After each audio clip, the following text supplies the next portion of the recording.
स्वागत है आप सभी का लोक सत्य में। मैं हूं आपके साथ मनीष झा। पश्चिम बंगाल में ममता बनर्जी के सत्ता को उखाड़ने का स्वप्न देखने वाली बीजेपी अब खुद ही बिखर गई है। बीजेपी के अंदर सीट बंटवारे को लेकर खींचतान शुरू हो गई है, जो कि पार्टी के लिए चिंता का सबब बन गई है। पश्चिम बंगाल विधानसभा चुनाव होने में केवल 3 हफ्ते रह गए हैं और जिस प्रकार से राज्य के अंदर राजनीतिक गहमागहमी है, इस गहमागहमी के बीच बीजेपी के अंदर ही सीट बंटवारे को लेकर खींचतान शुरू हो गई है और इन विधानसभा चुनाव के मद्देनजर पार्टी के लिए चिंता का सबब बन गई है। क्या है पूरा मामला, वो हम आपको बताएंगे, लेकिन उससे पहले आपसे अनुरोध करते हैं कि आप इस खबर को अधिक से अधिक शेयर कीजिए। साथ ही नीचे दिए कमेंट बॉक्स में अपनी राय जरूर रखिए, क्योंकि आपकी राय सबसे अहम है। पश्चिम बंगाल में आगामी विधानसभा चुनाव है और इन विधानसभा चुनाव के मद्देनजर बीजेपी पूरा दमखम दिखा रही है और साथ ही साथ अपनी जीत के दावे कर रही है। लेकिन इसी बीच बीजेपी के अंदर ही सीट बंटवारे को लेकर खींचतान शुरू हो गई है। पश्चिम बंगाल विधानसभा चुनाव में 294 सीटें हैं और इन 294 सीटों के लिए बीजेपी के अंदर 8000 उम्मीदवारों ने नामांकन भरा है।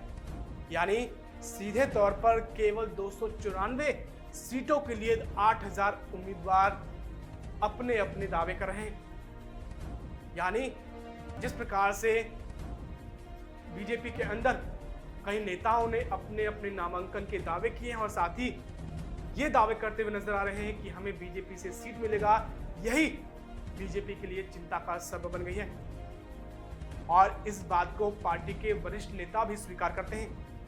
पार्टी के कई वरिष्ठ नेताओं को कहना है कि जिस प्रकार से टीएमसी के कई नेता बीजेपी में शामिल हुए हैं और उनमें से कई नेताओं पर भ्रष्टाचार के आरोप हैं, यही पार्टी के लिए मुसीबत बन गई है और उम्मीदवारी के लिए आज पार्टी के अंदर ही खींचतान शुरू हो गई है। हम आपको बता दें कि बीजेपी के एक वरिष्ठ नेता ने कहा है कि इस रणनीति को अपनाने से पार्टी को शुरू में फायदा मिला, जिसने तृणमूल कांग्रेस को डूबता जहाज करार दिया था। हालांकि बाद में ये पार्टी में अंदरूनी कलह का कारण बनकर उभरा है। उन्होंने कहा कि इससे बीजेपी के भ्रष्टाचार के खिलाफ लड़ाई की छवि को काफी नुकसान पहुंचा है, क्योंकि शामिल होने वाले कई नेताओं पर भ्रष्टाचार के आरोप हैं। इसके साथ साथ बीजेपी के ही एक वरिष्ठ नेता ने कहा है कि पार्टी ने हाल ही में अपनी रणनीति में बदलाव करते हुए बड़े स्तर पर नेताओं को शामिल करना बंद कर दिया। हालांकि तब तक नुकसान हो चुका था। अब पार्टी को राज्य की 294 सीटों के लिए उचित उम्मीदवार का चयन करने में दिक्कतों का सामना करना पड़ रहा है। साथ ही साथ बीजेपी नेता ने दावा किया है कि हमने कभी ऐसा नहीं सोचा था कि दूसरे दलों के नेताओं को शामिल करने के बाद ऐसी परिस्थितियों का सामना करना पड़ेगा। रोजाना पार्टी के पुराने नेताओं और नए शामिल हुए नेताओं में अंदरूनी कलह की बात सुनाई देती है।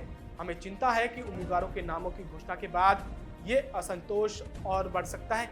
यानी सीधे तौर पर पार्टी के ही कई वरिष्ठ नेताओं का कहना है कि जिस प्रकार से दूसरे दलों से नेता बीजेपी में शामिल हो रहे थे, शुरुआती दिनों में तो ये काफी अच्छा लग रहा था, लेकिन अब ये पार्टी के लिए भी मुसीबत बन गई है और उचित उम्मीदवारों के चयन में काफी मुश्किलों का सामना करना पड़ रहा है। अब जिस प्रकार से सीट बंटवारे को लेकर बीजेपी के अंदर खींचतान शुरू हुई है और जिस तरह से बीजेपी जो खुद को भ्रष्टाचार मुक्त पार्टी बताती थी, अब जिस तरह से पार्टी के अंदर दूसरे दलों के नेता आ रहे हैं जिन पर भ्रष्टाचार के आरोप लगे हैं, अब कहीं ना कहीं बीजेपी खुद ही गिरती हुई दिखाई दे रही है। हालांकि लगातार देश में जिस प्रकार से बीजेपी के कई नेता खुद की पार्टी को भ्रष्टाचार मुक्त बता रहे हैं, लेकिन इसके बावजूद दूसरे दलों के नेता जो भ्रष्टाचार के आरोप हैं उनको बीजेपी में शामिल करते हुए दिखाई दे रहे हैं। हम आपको बता दें कि पश्चिम बंगाल विधानसभा चुनाव में होने में केवल 3 हफ्ते रह गए और गृह मंत्री अमित शाह से लेकर प्रधानमंत्री नरेंद्र मोदी तक पश्चिम बंगाल में चुनाव रैली करते हुए आगामी दिनों में दिखाई देंगे। और जिस प्रकार से बीजेपी के कई वरिष्ठ नेता पश्चिम बंगाल में अपनी जीत का दावा कर रहे हैं और 200 से ज्यादा सीट हासिल करने का दावा कर रहे हैं, तो कहीं ना कहीं दिखाई देता है कि बीजेपी अपनी रणनीति को आगे बढ़ा रही है। लेकिन बावजूद इसके पार्टी के अंदर सीट बंटवारे को लेकर जो खींचतान शुरू हुई है, उससे कहीं ना कहीं आगामी दिनों में बीजेपी के लिए ही मुसीबत बन सकती है। अब देखना यह है कि बीजेपी इस मामले का निपटारा कैसे करती है और किस तरह से उचित उम्मीदवारों का चयन करती है, क्योंकि अभी तक बीजेपी हाईकमान की तरफ से कोई ऐसा आधिकारिक बयान नहीं आया है और साथ ही अभी तक ऐसी घोषणा नहीं की गई है कि कब उम्मीदवारों की लिस्ट जारी की जाएगी। अब देखना यह है कि बीजेपी हाईकमान किस तरह से उचित उम्मीदवारों का चयन करती है और किस तरह से आगे की रणनीति बनाती है। आपसे अनुरोध करते हैं कि आप इस खबर को अधिक से अधिक शेयर कीजिए, साथ ही नीचे दिए गए कमेंट बॉक्स में अपनी राय जरूर कीजिए, क्योंकि आपकी राय सबसे अहम है। फिलहाल के लिए इतना ही। देश दुनिया की तमाम खबरों को जानने के लिए आप देखते रहिए लोक सत्य।